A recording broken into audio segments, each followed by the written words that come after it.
I remember, the thing about Rush is that Rush are actually bridge builders in rock and roll. Most rock bands, they polarize an audience. But what Rush was able to do is bring together two worlds. The guys who love to fix their cars and the guys who love to fix math problems. Both groups of people loved Rush. And one day those two groups will get together. They will build a car that will travel through time. You can be damn sure that Tom Sawyer will be playing on the 8-track, and the first stop will be the year 2112. So Rush will be here. They've got a new documentary to talk about. They really open up about a lot of the stuff in their life. They're on their way into the studio right now, so I'm looking forward to having them. The heroes, Geddy and Alex, and Chris Trowbridge, who's now the third member of Rush. Let's George, these guys kind of speak for themselves.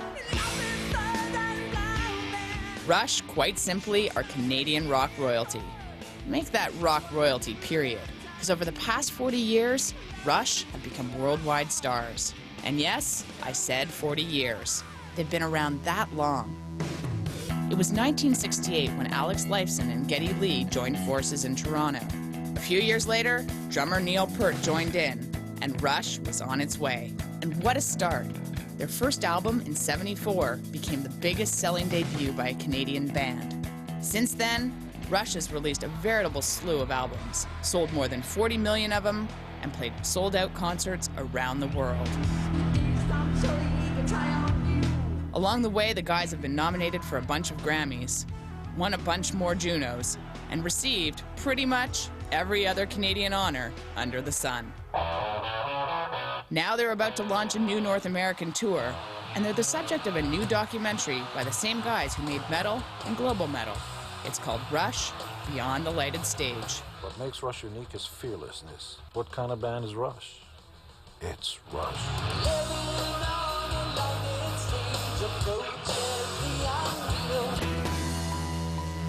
Totally. Everybody please welcome Geddy and Alex Rush.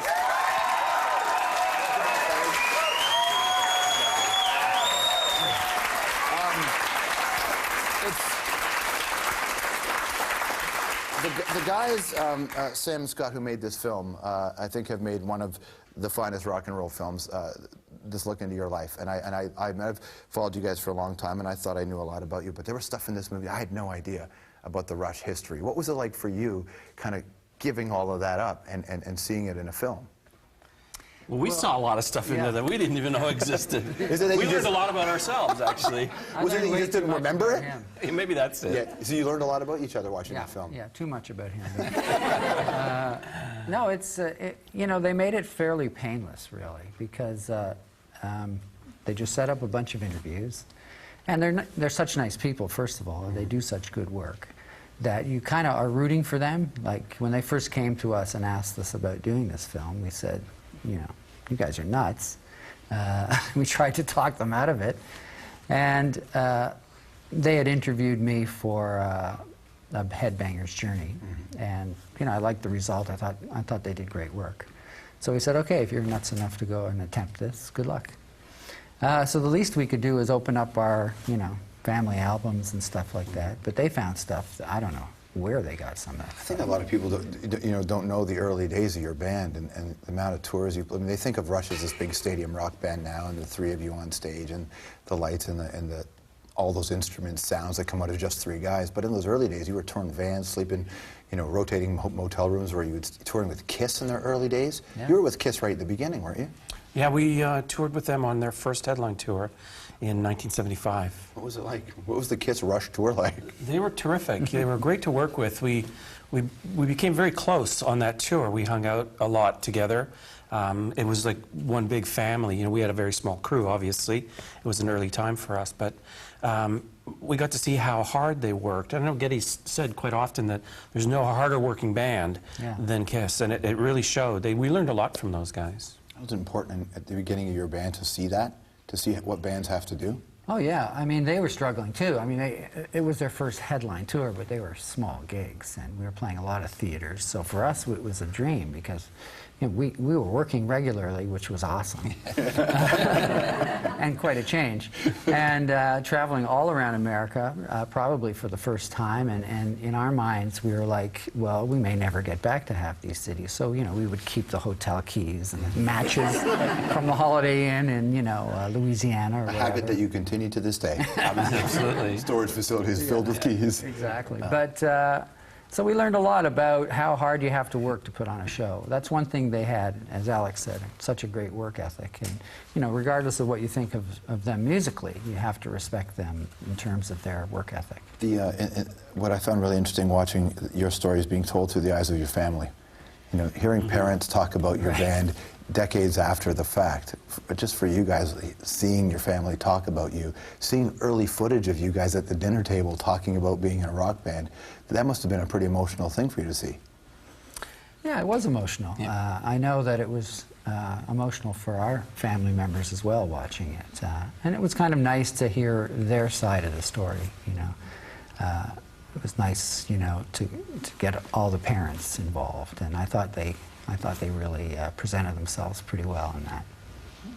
And just hearing, what's it like seeing yourself? Because we all remember ourselves. We all have a like I think of myself, I'm perennially 27. I'm nowhere near 27. Most people have a version of themselves that they remember, but we rarely get to see it all back. When you get to see that early stuff, you guys talking and how you looked and how you acted when you were kids, do you recognize those guys now? You know, the funny thing is, Getty and I saw a close to finished version of it a couple of months ago, and I remember sitting there. We were at Banger's offices and watching and seeing all this footage of us when we were, you know, 19, 20 years old, and I didn't know those people. You know, I just, it felt like a whole other life, or like from a movie or something.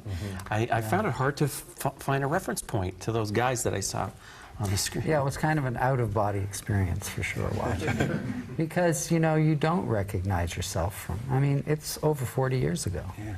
I mean, I think that's one of the remarkable things about the film, and the thing that freaked us out is, holy crap, we've been doing this for over 40 years. What's wrong with us?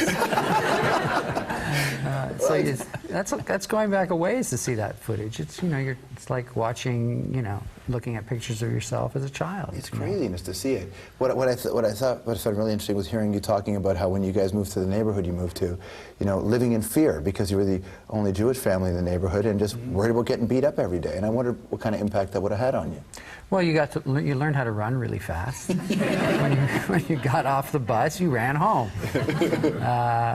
You know, I think it was typical for many, you know, people living in suburbs in those days. You know, if you're from some sort of ethnic background, the folks that were living there for years resented the new guys on the block living in what they called, you know, the fancy suburb. It was not fancy, but it was definitely a suburb, and we were the invaders, you know, these ethnic invaders coming into their territory. So, of course, it was uncomfortable, but it was all you knew. So you just learned how to deal, you know, how to try to stay alive.